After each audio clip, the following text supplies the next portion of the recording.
नमस्कार किसान भाइयों, आप देख रहे हैं आपका अपना कृषि को समर्पित एकमात्र कार्यक्रम कृषि दर्शन का आज का ये अंक। किसान भाइयों, मौसम के साथ साथ जलवायु में भी परिवर्तन देखने को मिलता है। जलवायु कभी गर्म तो कभी ठंडी होती है और अब तो दिन चल रहे हैं जब गुलाबी सर्दियों के दिन ने दस्तक दे दी है। इस मौसम के बदलाव के साथ साथ हमारे कृषि कार्यों में भी यदि हम कुछ बदलाव लाएं तो निश्चित तौर पर सफलता हासिल करेंगे और अच्छी फसल प्राप्त हो सकती है। और ऐसे ही सामयिक कार्यों की जानकारियां लेकर आते हैं हम आपके लिए अपने कार्यक्रम के माध्यम से। तो चलिए देखते हैं कि आज के अंक में क्या है खास आपके लिए। अंक की शुरुआत करेंगे मंडी भाव के साथ में खबरें खेती की से।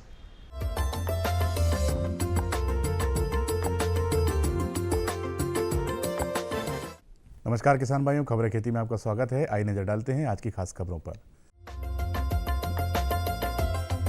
442 लाख हेक्टेयर में रबी बुआई, सरकार तय करेगी बीटी कपास के दाम, कृषि उपज मंडी संशोधन विधेयक पारित, सब्जी उत्पादकों को भी मिलेगा फसल बीमा का लाभ और गेहूं को गेरुआ से बचाएं। इस वर्ष मौसम की बेरुखी के कारण रबी फसलों की बुआई पिछले साल से पीछे चल रही है। विभिन्न राज्यों से प्राप्त प्रारंभिक रिपोर्टों के अनुसार रबी फसलों के अंतर्गत कुल बुआई अभी तक 442 लाख हेक्टेयर में हुई है। गेहूं की बुआई 202 लाख हेक्टेयर में हुई है, जबकि समान अवधि में गत वर्ष 242 लाख हेक्टेयर में हुई थी। दलहनी फसलों की बुआई 114 लाख 51 हजार हेक्टेयर में की गई है, जबकि पिछले साल इस समय तक 115 लाख 34 हजार हेक्टेयर में हुई थी। इस वर्ष मोटे अनाजों का बुआई क्षेत्र बढ़ा है। अभी तक मोटे अनाजों की बुआई 49 लाख हेक्टेयर में की गई है। केंद्र सरकार ने आनुवांशिक परिवर्तन से तैयार बीटी कपास के बीजों और अन्य किस्मों की कीमत नियंत्रित करने का फैसला किया है। इसके लिए मार्च 2016 से समान रूप अधिकतम बिक्री मूल्य MRP का निर्धारण किया जाएगा। कृषि मंत्रालय की अधिसूचना के अनुसार बीज का मूल्य और रॉयल्टी या प्रजाति मूल्य, ट्रेड वैल्यू समेत लाइसेंस शुल्क का निर्धारण एवं नियमन करने का भी फैसला किया गया है। फिलहाल देश के विभिन्न भागों में बीटी कपास के बीज अलग अलग दरों पर बेचे जाते हैं। 7 दिसंबर को जारी अधिसूचना में कृषि मंत्रालय ने कहा कि जीन संवर्धित मौजूदा और भविष्य के कपास बीजों एवं अन्य कपास बीजों की बिक्री मूल्य का एक समान नियमन करने के लिए कपास बीज कीमत नियंत्रण आदेश जारी किया गया है। राज्य विधानसभा में कृषि उपज मंडी संशोधन विधेयक को मंजूरी मिल गई है। कृषि मंत्री गौरीशंकर बिसेन ने विधानसभा में संशोधन विधेयक पेश किया। विधानसभा में चर्चा के उपरांत उक्त विधेयक को सर्वसम्मति से स्वीकृति मिल गई है। कृषि मंत्री ने विधेयक पर चर्चा जवाब देते हुए कहा कि कृषि उपज के विपणन तथा विनिमय के संबंध में हो रहे परिवर्तनों का सामना करने के लिए अधिनियम में बदलाव की आवश्यकता महसूस की जा रही थी। अधिनियम की धारा 2 की उपधारा 1 में कृषि उपज भंडारण को सुगम बनाने के लिए भंडारणकारिक शब्द का विलोपन किया गया है। प्रदेश भर में रबी हेतु टमाटर, बैंगन, फूल गोभी, पत्ता गोभी, प्याज, आलू आधारित इस बीमा योजना के तहत प्रीमियम को 50% राशि किसान तथा शेष 50% राशि केंद्र तथा राज्य सरकार जमा कराती है। इसके तहत रबी की मौसम लगने वाली अधिसूचित फसलों में मौसम के उतार चढ़ाव से फसलों को किसी भी प्रकार की क्षति होने या उत्पादन पर प्रभाव पड़ने पर पीड़ित किसानों को बीमा राशि का भुगतान कंपनी द्वारा किया जाता है।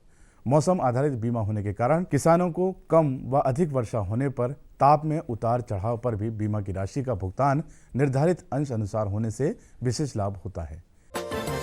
गेहूं की फसल को गेहुआ रोग से अत्यधिक नुकसान होता है। प्रारंभिक रोकथाम कर लेने से इस नुकसान को बचाया जा सकता है। गेहूं की फसल को गेरुआ के अलावा कंडुआ तथा झुलसा रोग की हानि पहुंचाते हैं। इसकी रोकथाम के लिए 2 ग्राम कार्बेडाइजम 1 ग्राम प्रति किलो बीज के मान से बीजोपचार कर बोनी करना चाहिए। खड़ी फसल पर कार्बेडाइजम अथवा मैंकोजेब दवा 2 ग्राम प्रति लीटर पानी में घोल बनाकर छिड़काव करें। कंडुआ की रोकथाम के लिए बीटावैक्स नामक दवा 2 ग्राम प्रति किलो बीज के मान से बीजोपचार करें। झुलसा को रोकने के लिए खड़ी फसल पर मैंगोजेब 2.5 ग्राम प्रति लीटर पानी में घोल बनाकर 15 दिनों के अंतर पर छिड़काव करें। तो किसान भाइयों, आप देखिए मंडी भाव और मुझे दीजिए आज्ञा। नमस्कार।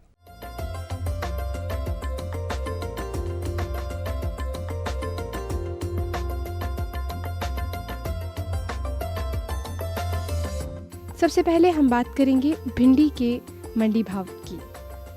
भोपाल में भिंडी का न्यूनतम भाव रहा 400 रुपये प्रति क्विंटल और अधिकतम भाव रहा 800 रुपये प्रति क्विंटल। बुरहानपुर में भिंडी का न्यूनतम भाव रहा 2200 रुपये प्रति क्विंटल, वहीं अधिकतम भाव रहा 3000 रुपये प्रति क्विंटल। हरदा में भिंडी का न्यूनतम भाव रहा 1500 रुपये प्रति क्विंटल, वहीं अधिकतम भाव रहा 1800 रुपये प्रति क्विंटल। सागर में भिंडी का न्यूनतम भाव रहा 800 रुपये प्रति क्विंटल और अधिकतम भाव रहा 1000 रुपये प्रति क्विंटल। अब हम बात करेंगे हरी मिर्च के उपज भाव की। शाजापुर में हरी मिर्च का न्यूनतम भाव रहा 1000 रुपये प्रति क्विंटल, वहीं अधिकतम भाव रहा 2000 रुपये प्रति क्विंटल। मुरैना में हरी मिर्च का न्यूनतम भाव रहा 1000 रुपये प्रति क्विंटल और अधिकतम भाव भी 1000 रुपये प्रति क्विंटल ही रहा। खंडवा में हरी मिर्च का न्यूनतम भाव रहा 1000 रुपये प्रति क्विंटल और अधिकतम भाव रहा 3000 रुपये प्रति क्विंटल। हरदा में हरी मिर्च का न्यूनतम भाव रहा 1500 रुपये प्रति क्विंटल और अधिकतम भाव रहा 1700 रुपये प्रति क्विंटल। अब हम बात करेंगे चने के उपज भाव की। बरनावर में चने का न्यूनतम भाव रहा 4000 रुपये प्रति क्विंटल और अधिकतम भाव रहा 6805 रुपये प्रति क्विंटल। गंजबासौदा में चने का न्यूनतम भाव रहा 3600 रुपये प्रति क्विंटल, वहीं अधिकतम भाव रहा 4665 रुपये प्रति क्विंटल। उज्जैन में चने का न्यूनतम मूल्य रहा 4160 रुपये प्रति क्विंटल, वहीं अधिकतम भाव रहा 4375 रुपये प्रति क्विंटल। नरसिंहगढ़ में चने का न्यूनतम मूल्य रहा 3425 रुपये प्रति क्विंटल, वहीं अधिकतम मूल्य रहा 4390 रुपये प्रति क्विंटल।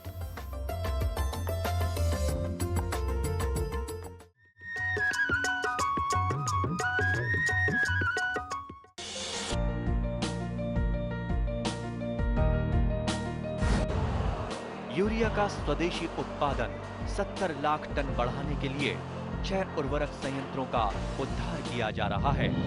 FCIL के गोरखपुर, सिंदरी, तलचर और रामागुंडम संयंत्र, HFCL की बरौनी इकाई और BVFCL की नामरू फोर्थ। सोने पर सुहागा ये है कि देश में अब बनेगा सिर्फ नीम लेपित यूरिया, क्योंकि इससे होगा किसानों का फायदा ही फायदा।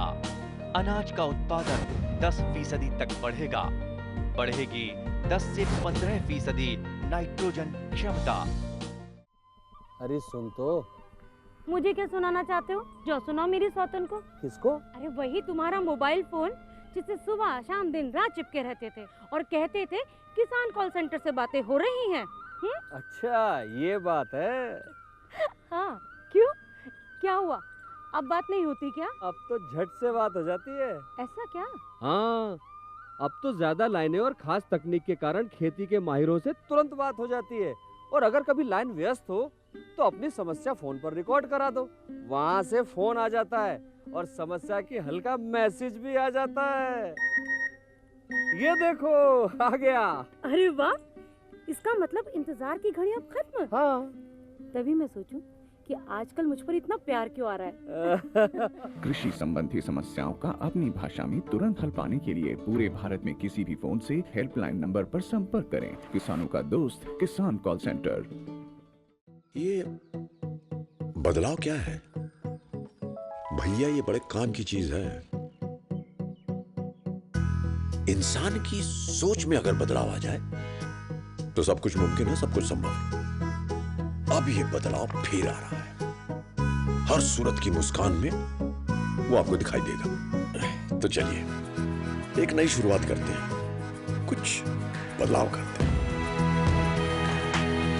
दूरदर्शन किसान, एक नया चैनल जहां बातें होंगी बदलाव की और आपके कल की बेहतर शुरुआत की। छेड़ो बातें बदलाव की।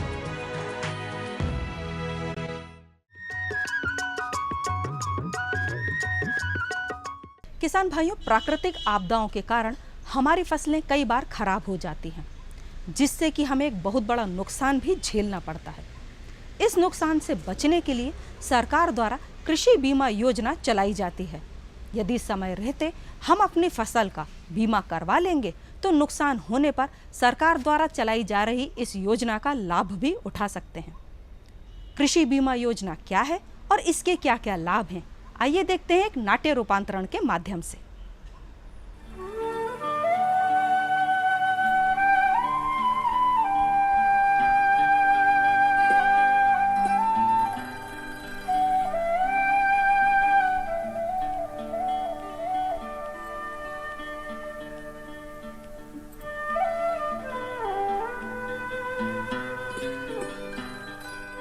आशा, ये मौसम को भी न जाने क्या हो गया। पूरे 7 दिन बाद कल बारिश रुकी। इस बिन मौसम बरसात से फसल को लाभ नहीं होगा। अरे लाभ का छोड़, तुझे पता है नुकसान कितना होगा? नुकसान तो होगा ही। ये अल नीनो का प्रभाव है। El Nino? ये क्या होता है? प्रशांत महासागर में बहने वाली गर्म धाराओं की वजह से ये मौसम बेतरतीब हो जाता है, जिसके वजह से बरसात में सूखा और सर्दी या फिर गर्मी में भारी वर्षा होती है।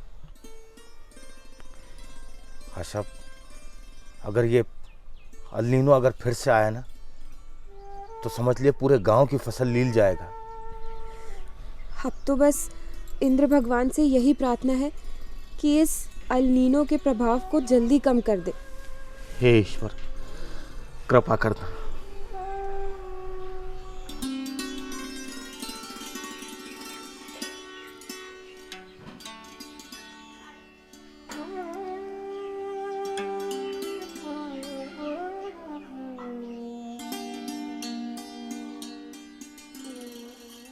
प्रकाश की माँ, हम पूरी तरह बर्बाद हो जाएंगे अगर फसल पूरी तरह खराब हो गई तो।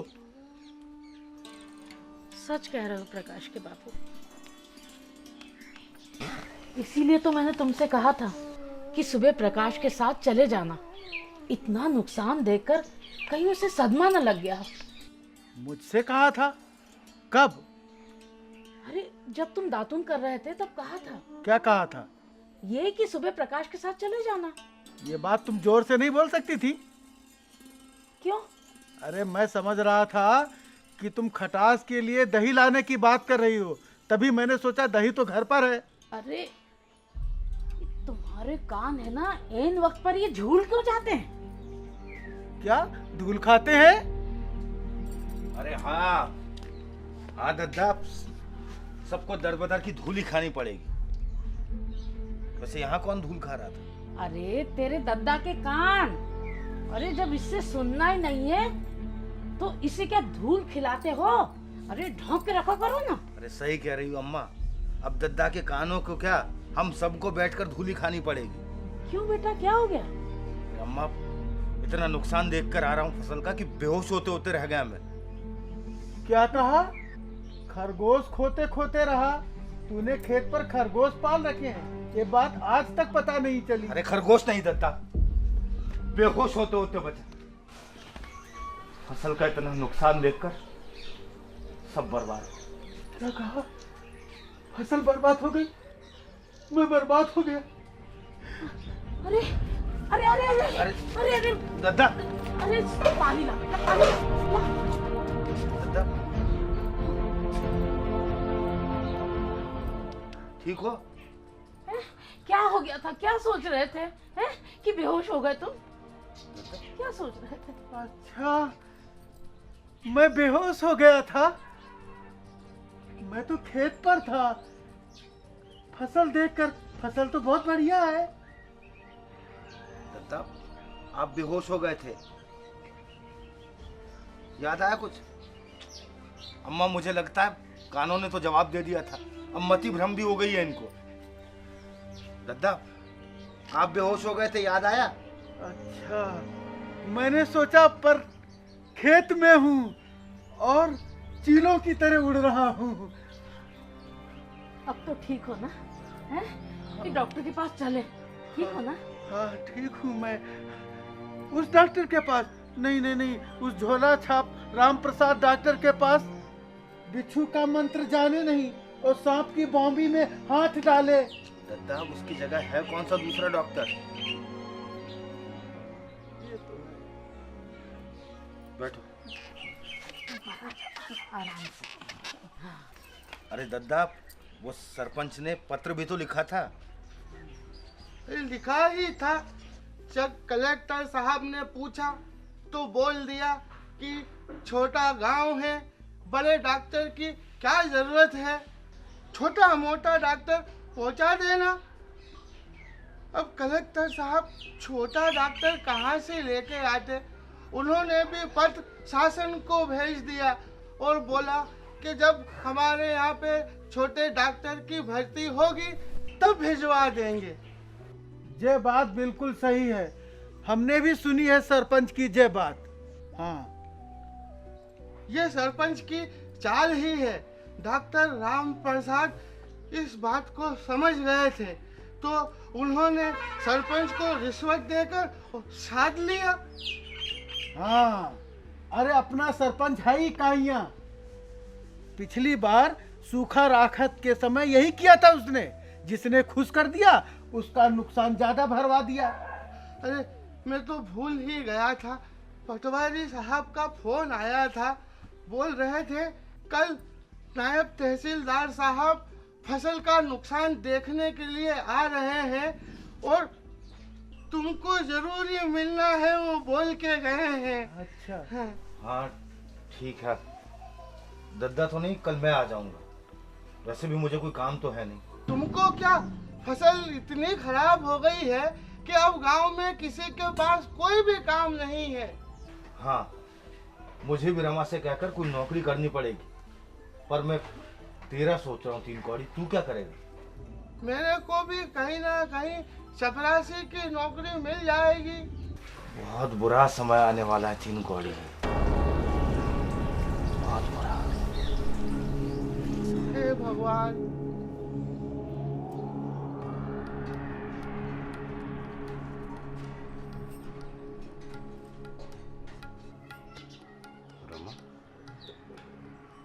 हेलो। हेलो भैया, मैं रमा। हाँ रमा, कैसी है तू? मैं अच्छी हूँ, आप लोग कैसे हैं? सब एकदम फर्स्ट क्लास है। और सुना, कैसे फोन किया? नहीं, बस बोर हो रही थी। मेरी छुट्टी लग गई है ना 3 दिन की, सब अपने अपने घर चले गए तो बस। अच्छा, अरे तो बेटा तू क्यों वहाँ रुक गई? तू भी आ जाती है ना। घर आना तुझे अच्छा नहीं लगता क्या? भैया घर आना तो जानवरों को भी अच्छा लगता है, मैं तो फिर भी इंसान हूँ। तो अपने आप को जानवर समझकर ही आ जाती। इसका मतलब मैं नहीं आऊँ? नहीं नहीं, आजा, मजाक कर रहा था छुट्टी। अच्छा, तूने बताया नहीं कि तू वहाँ क्यों रुक गई? वही तो मैं बता रही थी, मेरा ना एक प्रेजेंटेशन था कल, लेकिन वहाँ की भी छुट्टी हो गई 3 दिन की, इसीलिए। तो फिर मैं आ जाऊँ? हाँ हाँ बेटा, तू जल्दी आ जा। और तू आ जाएगी तो मुझे भी थोड़ी मदद मिल जाएगी, हेल्प। आपको हेल्प? क्यों, क्या हो गया? अरे क्या है कि कल कुछ वो सरकारी लोग आने वाले हैं, तो मुझे खास तौर पर यहाँ पर रुक कर रखा हुआ है। सरकारी अफसर? क्यों? अरे वो क्या है, पानी से अपनी फसल बर्बाद हो गई थी ना, तो उसकी कुछ मुआवजे वाली बात है। अच्छा, तो फिर मैं सुबह की बस पकड़ के आ जाती हूँ कल। 3 दिन मैं और भाभी और भैया आउट। अरे तेरी भाभी यहाँ नहीं है। क्यों, कहाँ गई? कल ही तो बात हुई थी मेरी। उसके वो उड़नछू वाले मामा है ना, हाँ, उनके लड़के की सगाई है। मैंने तो मना किया था, पर मामा ने कहा कि जाने दे। आप नहीं जाएंगे? देखो मैं तो नहीं गया, शायद दादा जाएंगे। ठीक है, तो फिर मिलते हैं कल बस स्टैंड पे। बिल्कुल, आराम से आना, ठीक है? ठीक है, okay, bye bye, take care. बिना भाभी के। छुटकी देख, ज्यादा मजाक मत किया कर, है ना? अच्छा तू आ। Bye bye.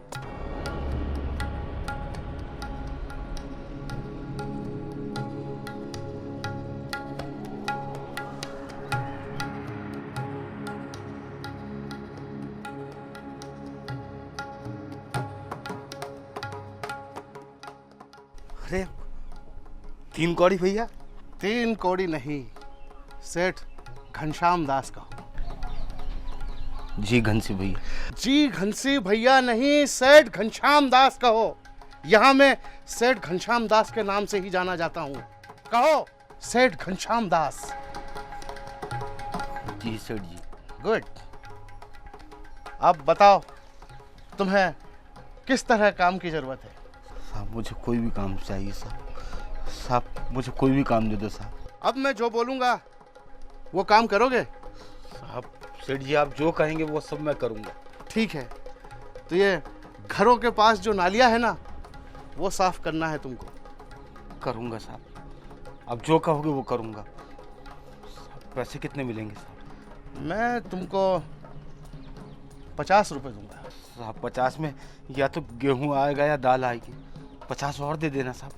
अब जो कहोगे वो सब करूँगा, मैं सब करूँगा साहब। तुम भी मेरे साथ अगर फसल का बीमा करवा लेते तो आज तुम भी सेठ कहलाते।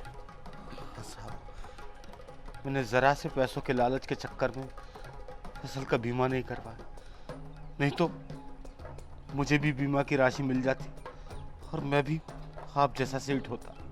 साहब मुझे काम दे दो, आप जो कहोगे वो करूँगा साहब। साहब बस मुझे काम दे दो साहब। साहब आप जो कहोगे वो करूँगा साहब। साहब मुझे काम दे दो साहब, आप जो कहोगे साहब मैं वो करूँगा साहब। साहब मत जाओ साहब, साहब आप जो कहोगे मैं वो करूँगा साहब। साहब साहब साहब साहब साहब ए क्या बड़बड़ा रहा बेटा है? किसका क्या काम करेगा है? डरावना सपना देखा? उठ जा बेटा, कितना दिन चढ़ा है देख। मैं कहाँ कहाँ है? कहीं नहीं बेटा, घर में है ना, घर में है बेटा। कोई डरावना सपना देख रहा था क्या बच्चे? हैं? क्या हुआ बेटा?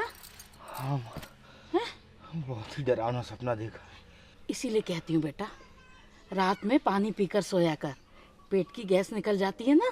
पेट में गैस रहे ना तो ऐसे ही डरावने सपने आते हैं बेटा।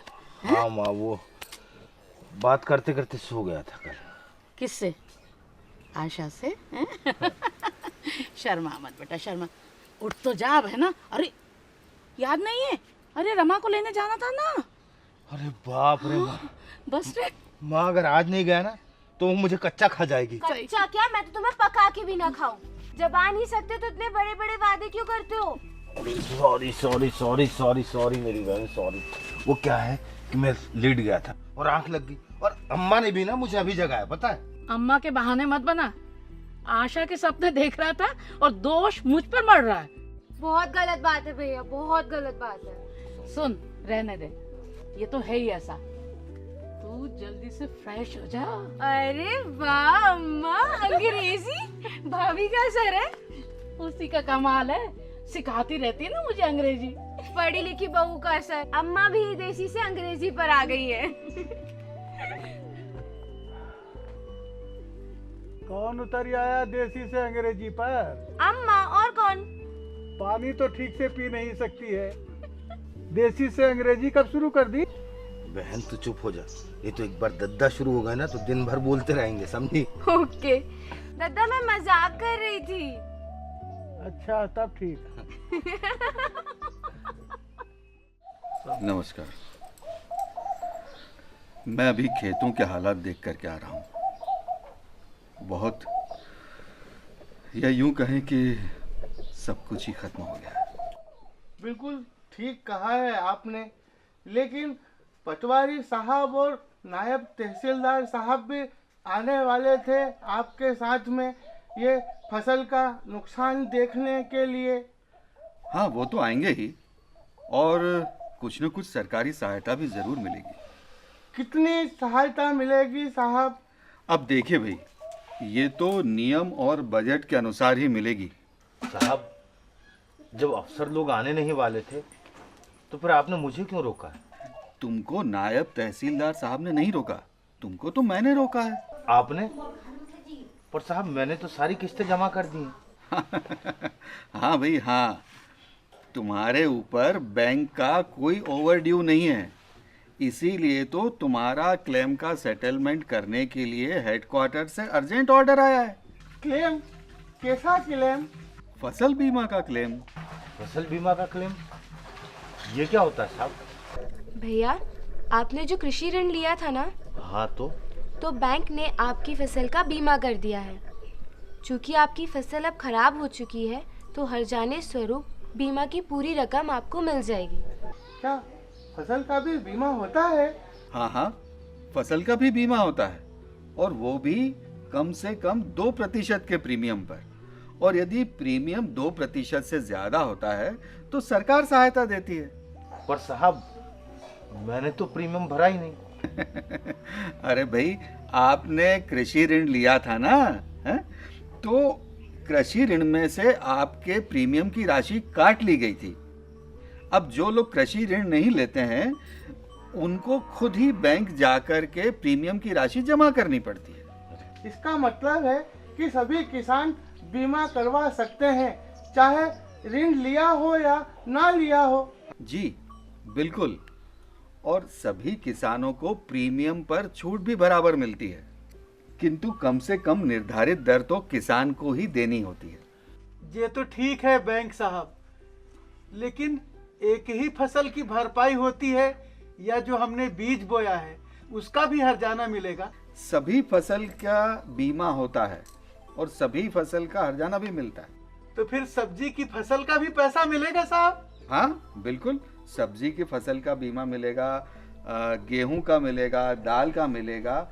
जो सारी फसलें प्रकाश ने बोई हैं उन सब का हर्जाना मिलेगा।